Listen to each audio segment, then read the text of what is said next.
બે ત્રણ મોટી છે જા આ ચાલ્યા કરે એક એક હા બસ એક ચાલો ને એક આમ બાજુ આમ નીકળો નવડી આ ભાઈ આવી જા આમ નીકળો ને ચાલો હા બસ આમ નવડે હવા નવા નીકળો ને દાંત ની કાઢી એમ નીકળી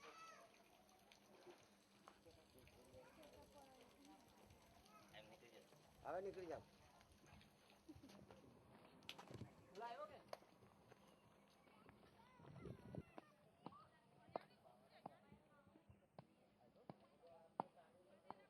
ચાલે ગૌ ચરાવતા નહીં ચાલે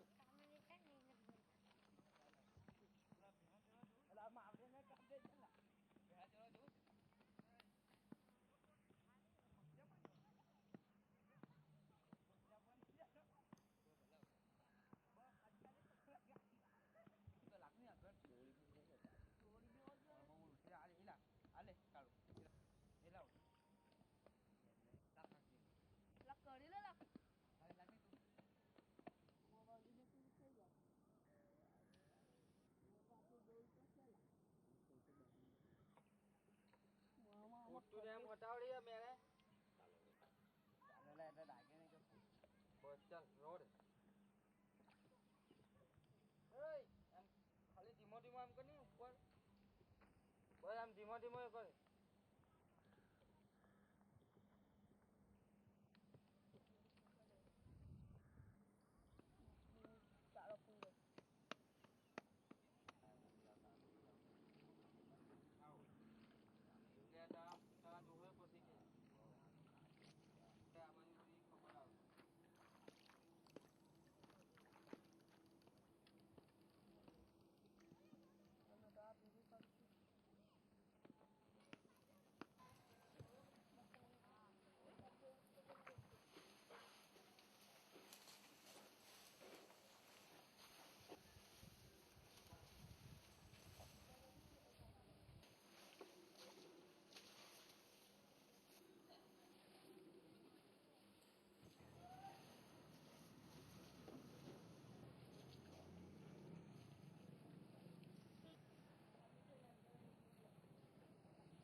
जी बच्चों ने स्कूल क्यों छोड़ दिया और क्या मांग है आपकी सरकार से? हमारी ये मांग है सर कि ये 26 बच्चे जो HIV बच्चे हैं वो भी पढ़ने चाहिए, उसमें हमारे को कोई विरोध नहीं है। हमारी मांग ये है कि ये छोटे छोटे भूल के जो बच्चे हैं ये रोग की गंभीरता जानते नहीं, इसलिए कोई ब्लेड मार दे, कोई टाचनी मार दे तो ये रोग एक से दूसरे बच्चे में प्रसरने का भय है, तो गांव लोग डरे हुए हैं। तो हमारी मांग ये है कि भले स्कूल यही रहे लेकिन पाली चेंज करके यही बच्चे भी पढ़े, और गांव के जो हमारे 250 बच्चे हैं जिनका आज भविष्य बिल्कुल अंधकारमय हो गया है, कोई खेत मजदूरी में लग गए है, कोई आजू बाजू के गांव में जा रहे हैं, तो पाली चेंज करके भी कुछ अल्टरनेट व्यवस्था की जाए तो गांव के बच्चे भी पढ़े और ये HIV बच्चे भी पढ़े, ये हमारी मांग है।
ટીંગાનો પહેલો નંબર, અસ્મિતાનો બીજો.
रामलाल सर मेरा नाम। रामलाल जी, आप अपने बच्चों को स्कूल में पढ़ने नहीं भेज रहे, क्या दिक्कतें आ रही है, क्यों पढ़ने नहीं भेज रहे?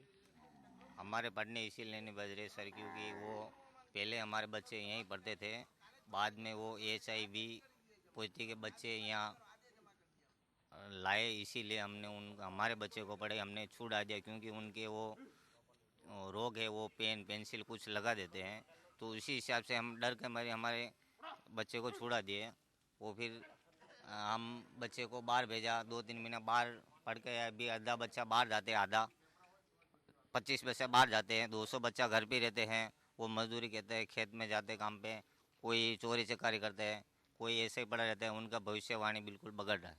अब आप क्या चाहते हैं सर? हमें सरकार से यही रिक्वेस्ट चाहते हैं कि हमारे बच्चा को कुछ हल निकालो। कम से कम 1.5 साल हो गए हमारे बच्चे घर पे है, तो इन 25 बच्चों के लिए पढ़ाई के लिए ऐसा करे तो हमारे 225 बच्चे का उनका क्या होगा। इसके लिए कुछ रास्ता ढूंढो, उनको भी पढ़ाओ, इनको भी पढ़ाओ। हम ऐसे नहीं बोल रहे कि नहीं कि वो हमको नहीं पढ़ाएंगे, पढ़ाओ, पर इसका कोई हल ढूंढो। यहाँ भी पढ़ाओ, टाइम अलग दो, हमारे बच्चे को भी पढ़ाओ, पर ऐसा मत करो कि हमारे बच्चे को बाहर निकाल दिया और बाहर के बच्चों को यहाँ लाकर पढ़ना शुरू कर दिया। मेरा नाम मोहम्मद भाई इब्राहिम भाई मलिक है। मैं स्कूल का आचार्य हूँ। मोहम्मद भाई, आपके स्कूल में कितने बच्चे पढ़ते थे, अब फिलहाल कितने बच्चे अभी पढ़ रहे हैं, और बच्चे स्कूल छोड़ के जाने का सबसे बड़ा रीज़न क्या है? पहले हमारे स्कूल में 225 बच्चे पढ़ रहे थे और 7 शिक्षक थे।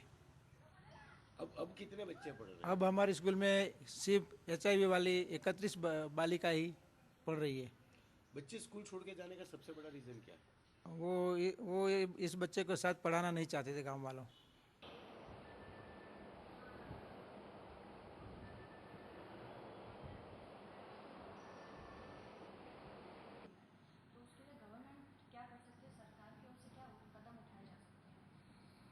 जहाँ तक जो बच्चे स्कूल छोड़ के चले गए हैं उनका सवाल है, तो वो सब बच्चे वापस स्कूल में दाखिला ले सकते हैं। किसी के लिए हमने मना नहीं किया है कि कोई दाखिला नहीं ले सकता है। तो अगर जो 250 बच्चे अभी छोड़कर चले गए हैं, अगर उनके माँ बाप और बच्चे चाहते हैं तो फिर से वही स्कूल में दाखिला ले सकते हैं। उनका कहना है कि जैसे बच्चे हैं तो उनको डर है कि उनको भी कहीं उनके बच्चों को भी कहीं HIV पॉजिटिव ना हो जाए, इस वजह से उन्होंने बंद किया है स्कूल जाना। तो उसके लिए उनको कुछ बताना, कुछ उन्हें अवेयरनेस क्रिएट करने की ज़रूरत है। क्या कर सकते हैं आप? नहीं, डेफिनेटली ऑलरेडी मैंने यहाँ हेल्थ डिपार्टमेंट से भी बात किया हुआ है। ऑलरेडी HIV पॉजिटिव बात के बारे में इतना सारा अवेयरनेस हमारे देश में हो ही रहा है काम।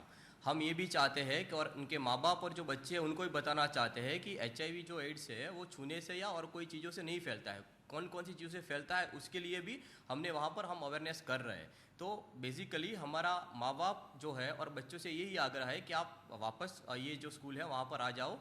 ऐसे साथ खेलने से या साथ पढ़ने से HIV पॉजिटिव नहीं होता है। सो ये अवेयरनेस आई थिंक हम सबको मिलके फैलाना पड़ेगा, तभी जाके सब बच्चों में एक कॉन्फिडेंस आएगा। और सब बच्चों में अगर एक बार कॉन्फिडेंस आ जाएगा, माँ बाप में भी कॉन्फिडेंस आएगा, तो सब साथ मिलकर पढ़ सकेंगे।